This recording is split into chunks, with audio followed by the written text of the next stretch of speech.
susunduin ko sa school. May kaunting problema daw po. Pinapatawag ako ng advisor.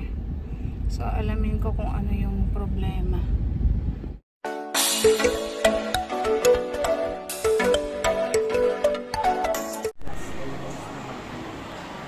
Ano, sir?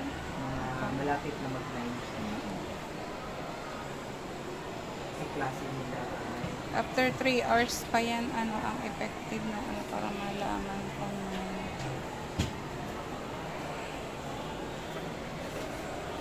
Teka, lagyan mo lang. Sige, i-compress mo lang. Ulo pa naman. Ano pa napatama sa iyo? Ha? Ano pa natama? Likod? Ito? Ito, may sakit? Saka sa puwit mo. Hindi naman natama dito. Anong parte ng likod ang natama? Sa balakang? Paano ba nangyari? Ayan, nasundo ko na po si Mylene at ayan, nagkaroon ng aksidente. May bukol siya sa ulo. Kailangan natin siyang ipa-CT scan.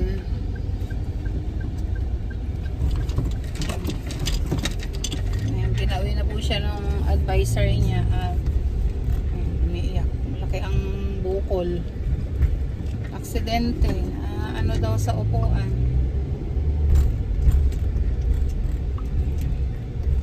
Ako'y kararating ko lang din po. Galing ako ng Antilupa. Ayan, dumiretso na ako sa school niya. At tumawag yung advisor. Natanghali po sa lahat. Kasama namin si Tito Herns kasi galing pa rin kami sa school ni Sinea na paalis kasi kami ni Sinea kanina, nag-emergency, kaya ito unahin muna natin to si Mylene. Papalikan na lang uli namin yun sa school. Ano ba nangyari ta? Bakit bigla kayo na nandun kasi ako Ang sa kwento ng kanina. ang kwento ng teacher kasi nagpunta ako doon sa clinic, nandun yan. Kino-cold compress yung ulo. Oo. Ang kwento daw ay nagpa-arrange si teacher ng upuan. Yung teacher niya sa TLE. Kasi may quiz sila. May Tapos? summative test. Siguro, hindi siya na-inform na nausod yung upuan. Di ngayon, umupo na lang siyang bigla. Hindi niya siguro tiningnan. Ayan, napabagsak siya. Tingnan mo yung kung may uupuan ka kasi nagano pala kayo, nag-arrest pala Pag kayo ng ganon, upuan eh. Pag gano'n sa susunod, lagi mo titingnan kasi aksidente bago yan. ka uupo. Hindi naman na-inform nung kaklase niya na nag-usod. Pag gano'n, lagi mo titingnan. Hindi naman din yung kasalanan ng kaklase mo kung ano. Baka alam niya. Kasi pinapa-arrange ng teacher, hindi niya siguro din, hindi ka naman na-inform, di na iniusod. Tsaka pagka mga gano'n, kayo mga estudyante. Usod-usod, pero sa susunod Mylene, titingnan mo. Bago ka uupo, titingnan mo. Ganun talaga, kahit saan ka pumunta. Kahit saan. O baka yung uupuan mo may dumi, parang ganun. Kala ko yan, baka nakipagbiruan, baka bigla mong Hindi naman, tinanggal na yung ano daw. upuan, ibang usapan yun. Oo, pag mga biro-biro, bigla kang Dapat din tinanggalan. nakipagbiruan. Ayun ang kwento ng teacher, inuusod daw, nag-arrange. Hindi naman daw sinasadya, yun ang sabi. Yung kanyang ulo, napatama daw sa upuan. Ayun, may sugat ba? Ano bang, ano yan? Napataktak, yung laki ng bukol. May bukol? Oo, hindi pwede baliwalain kasi sa ulo. CT scan natin yan. CT scan. Ay, pero bago ma-CT scan, magpapacheck muna siya sa doktor. Oo. Ayun, may neuro doon, kaya hahabulin natin. Santa Rosa. Ayun, Santa Rosa. Si Russell alam naman niya umuwi na doon sa bahay. Oo, nandun naman si inay. Nandun naman si inay, may susi naman doon. Iwan muna namin si Russell at tapos babalikan na lang uli namin yung enrollment ni Nea. Naka-register ka na naman, ano na yan? Isa-submit na lang yung requirements saka yung payment. Ano, kamusta ka naman, Mai? Ha? Nakakapagsalita pa naman. Nakakapagsalita Kilala mo pa ka kami. naman. Kilala mo pa kami. Kilala mo kami? Mamaya, hindi na kami kilala. Hirap kasi yan. sa Kasi ulo baka eh. mamaya may mabuong dugo o Hindi ano, naman. hindi natin, huwag naman. Sana clear. Hindi ko pa nakita yung bukol. Pero noon, ang ano noon sa heart center, kapag ganyan pala isi-scan, may nangyari. Hindi agad after 3 hours daw. Para makita talaga kung ano. Kasi pag sinitiskan ka kaagad, minsan Hindi wala makikita. yun, hindi agad nakikita. Kasi kumbaga under observation ka pa, Maylin. O kilala mo pa si Sinea. O baka mami hindi mo yan kilala. May kilala mo kami. Hmm. Saan ba ang ano sa likod? Sa likod. May Ito batok? Oo, pati haya kasi siguro siya. Sunod Maylin, mag-iingat ha. I-check yung basta Upuan. uupo, check kayo kung may upuan kayo. Nakita ko na po yung upuan ko. Napasabay nga lang po sa pagpupo ko. Tapos Napasabay sa pag-urong. Sus Mariose. Hirap yun, sabay sa pag-urong. Hindi naman kasi dapat. Hindi siya nakikialam. Nandoon naman. na yung inayos ko yung upuan ko. Natalikod. Nayos mo Tapos na. nakita ko yung tumbler ko at saka yung bag ko. Nasa halapag kaya kinuha ko. Tapos lumingon ako. Andiyan po yung upuan ko. Tapos napasabay nung pag-upo ko. Inalis na yung upuan. Hindi naman sinasadya sa ano sa kuwan ni Hindi naman daw sinasadya. Napasabay siguro. pasabay lang. Pasabay upo ka rin. Tapos napatama yung ulo mo sa upuan din. Opo, akala ko wala namang nakikita kanina. Tapos bigla akong pinawisan ako agad. Hindi ka nawalan ng malay naman. Hindi naman. Eh basta kilala mo yung kami tsaka yung kaklase mo. Walang problema. Kilala mo kami? Ikaw si Nia? Kilala ka niya? Patitingnan pa rin natin. Ito UniHealth South Woods. Ay doon na. Kasi may kausap na kaming ano po. Tumawag na po ako sa UniHealth Santa Rosa at mayroon naman doktor na available, 2. So habulin natin kung nandoon pa yung hanggang 12, yung isa 1 to 3 daw. Habulin na muna natin yung doktor. Ayan, at malalaman po natin yung... Kasi wala din si Tito Herns. Ako naman, kararating ko lang din. Galing kasi ako sa...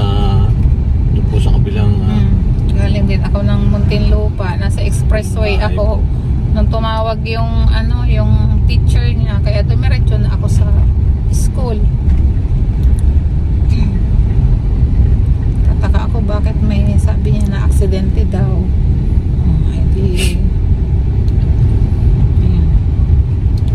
Wala ko kung ano. Kasi nga yung mga ganong bagay, aksidente yun. Ayan.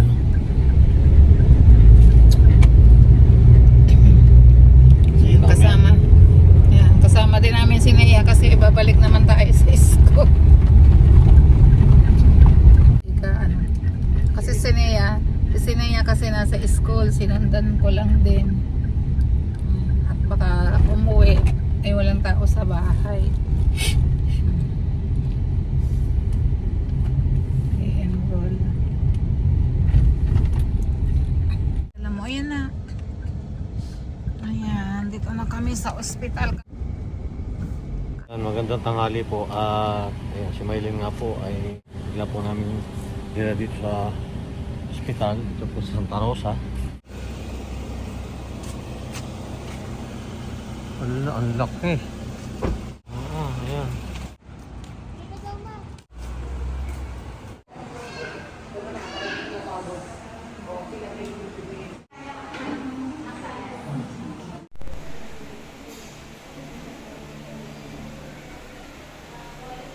Ating gawin dyan is yung observe lang para masigurado na wala naman mangyayari. Hindi natin kailangan ng CT scan pa yan o x-ray kung ano man kasi normally kung magkaka-fracture naman yan, di ba usapan naman na yun. Kasi yung skull naman kahit magka-fracture wala naman halos ginagawa. So ang gagawin mo sa bahay, kailan ba nangyari yan? Anong oras? 9 o'clock po kanina. I-cold compress mo muna ha para hindi lumaki yung bukol. Tapos bibigyan ka ng isang klaseng gamot ngayon na iinumin mo kahit mga 3 days lang. Okay? Kung nasa bahay ka na, halimbawa, biglang sumakit yung ulo mo ng matindi, mahilo ka, lumalabo paningin mo, o o talagang hindi maganda pakiramdam mo, doon ka lang pumunta sa ER para may gawin sa'yo. Pero kung wala naman mangyayari yung mga yun, wala naman usually. Kasi kadalasan man yung pangit ng pagkagawa, nagkakaroon ka ng usually yung mga matatanda na, o kayo mga umiinom ng gamot na nagpapalabnaw ng dugo, yun yung medyo wino-worry natin. Yan. Apo. Ikaw naman eh, walang allergy sa gamot, ano?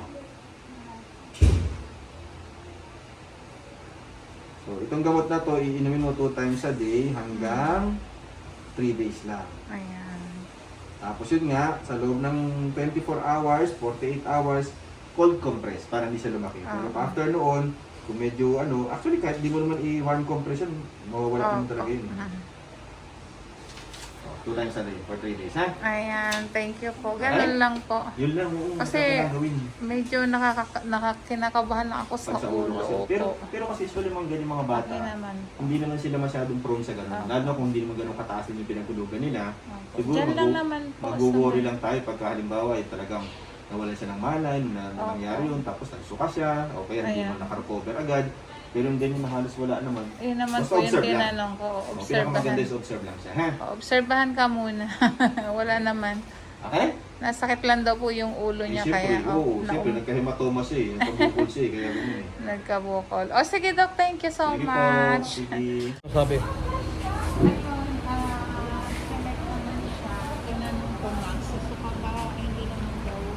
Yung masakit lang yung ulo niya. So, under observation pa siya.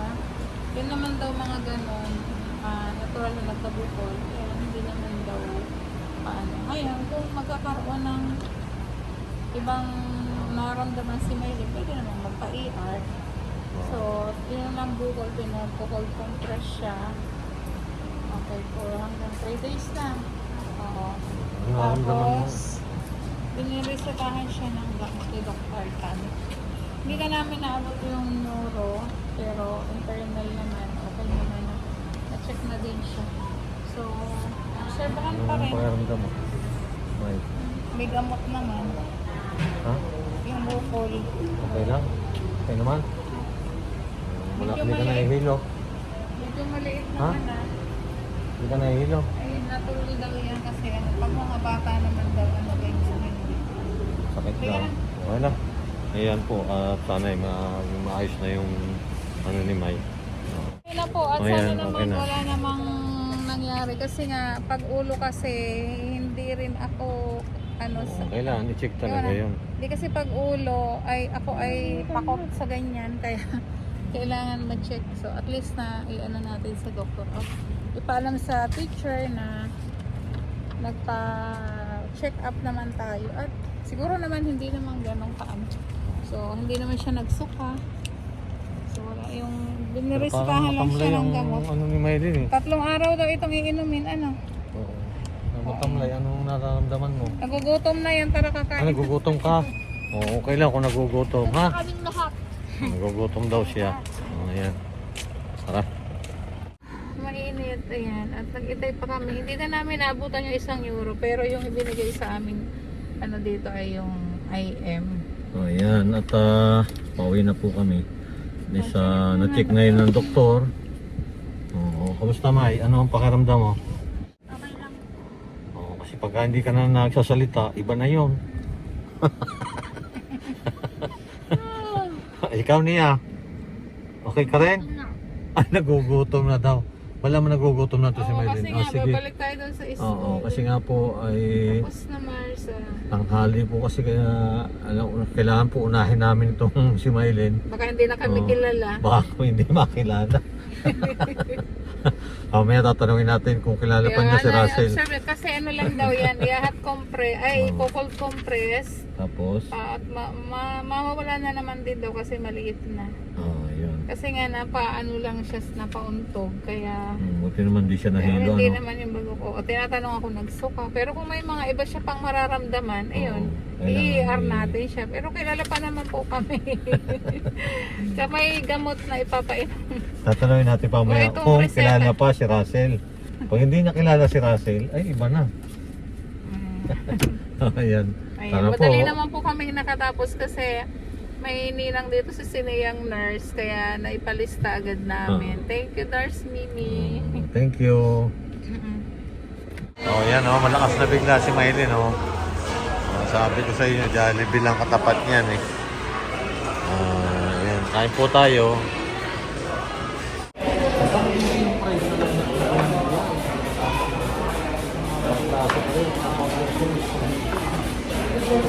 Ayan, kain po tayo.